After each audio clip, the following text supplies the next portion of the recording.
I mean, I loved the gold lame suit. Oh, I definitely wouldn't have wanted the gold lame suit. Soon after Presley's breakthrough, there was a whole multitude of rockabilly artists who sang like the king and looked like him too. Their sideburns and blue suede shoes were a part of the secret language of rock and roll. The look came back with a vengeance in the 80s with the popularity of the Stray Cats. Pink fleck jackets and drawstring ties and flashy clothes. It was out of the norm, you know. It was, we liked the way it looked. I always liked women having a pompadour, you know, and we just thought it was really different and cool. It just feels cool. In the late 50s, letter sweaters and Sunday suits helped prefab teen idols like Frankie Avalon, Bobby Rydell, and Fabian counter the surly allure of their bad boy predecessors. Turn me loose, I say. This is the first time I ever felt this way. Gonna get 1,000 kicks, kiss 1,000 chicks, so turn me loose.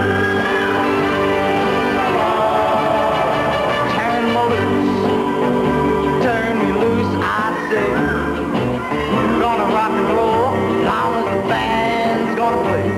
Gonna holler, gonna shout, knock myself right out. So turn me loose, turn me loose. I've got some change in my pocket, and there to go. Taking some chick or to the picture show. And when I see you home and kiss goodnight, turn me loose.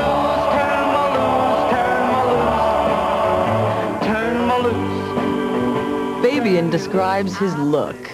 Frightening at best. It was a massive, massive pompadour. It was shirts that we designed. It was kind of tight-fitting pants and these awesome white bucks. Belts, buckles. Oh, we were cool. Unlike wild men like Elvis Presley, Little Richard, and Jerry Lee Lewis, the handful of women who scored hits during rock's golden age were obliged to come on as demurely as possible. I remember all of the girls at the time looking the same. We all had the same, I think we all went to the same underwear store for the same hoops and crinolines, the slips with the T-strap dresses with the little low cut, with the tiaras on the hair, with the ankle bracelets, with the gloves, and with the pumps, but with everything on imaginable, and the bouffant wigs. And everybody had the same flip. Remember that flip?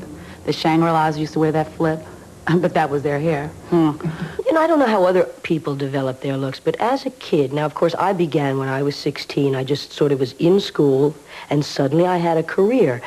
I dressed sort of the way my mother taught me to dress, in a funny way. And as a matter of fact, my mother dressed me sort of funny as I look back on it now. I dressed sort of like the kids in school, somewhat the way 17 magazine fashioned us. I thought of myself as somewhat of a typical teenager. I loved bulky alpaca sweaters, especially for school and the weekends.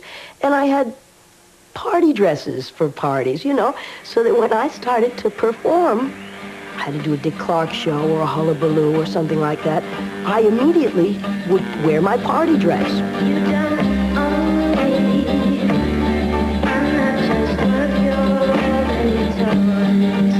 you don't own me. Don't say I can't go and don't tell me what to do.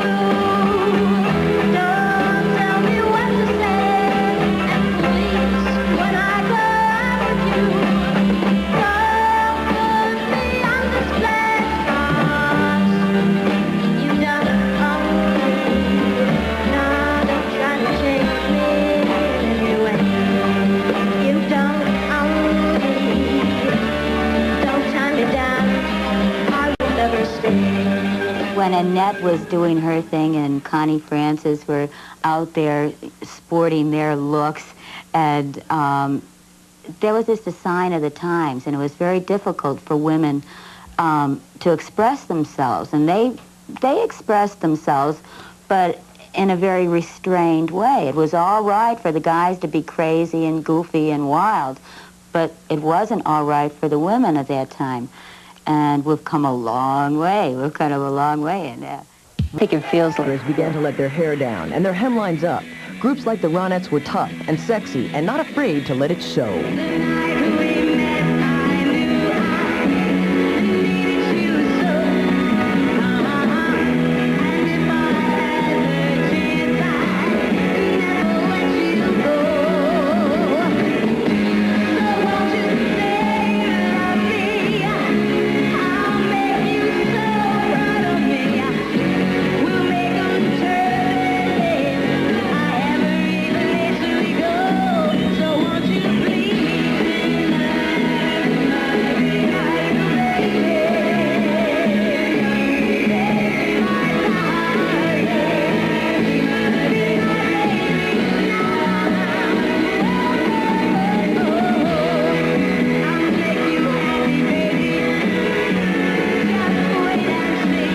The Ronettes more or less kind of started a new look, I think, more so than anybody else during the mid-50s, the late 50s.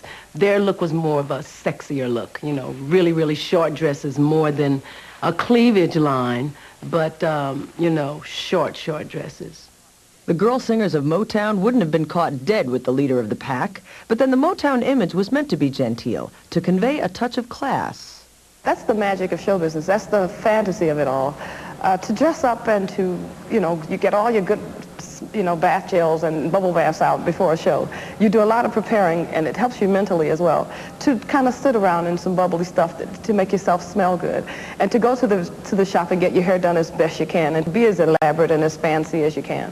It was part of the fun of performing. It made it special. It was a special time. I wouldn't dare try and perform or to feel like a performer with maybe some faded jeans and a ragged T-shirt, unless that was the scene that I was playing at the time. But show business means getting dressed up and going into the fantasy and the wildness of style and dress. The fantasy kingdom of Motown was the closest the pop world had come to the old Hollywood star system. Motown founder Berry Gordy used an assembly line process to fashion ghetto kids into flashy pop royalty. We were styled, though. We did have a mode, and we were tutored by Mrs. Maxine Powell as far as actual staging and coordinating of fashions. And she took her time with each lady individually, but she also taught us in a class. We would be in the same room, perhaps on a given occasion, with the Marvelettes, the Supremes, and we would practice what we were taught. She taught us to stand, she taught us to sit, she taught us to eat properly, sit on stools properly. I said to them, you know, you're not the greatest singers in the world. We've always had great singers and dancers in our race. But the one thing that I'm going to offer you is class. I feel that class will turn the heads of kings and queens. Of all Berry Gordy's acts, it was three girls from Detroit's Brusters Projects who would become the most precious jewels in the star-studded Motown crown. The Supremes, I think, struck me more than anybody else. I think they were building to make them really stars. I mean, like superstar act. So they dressed them and made them look much different from the rest of the girl groups on the label at that time.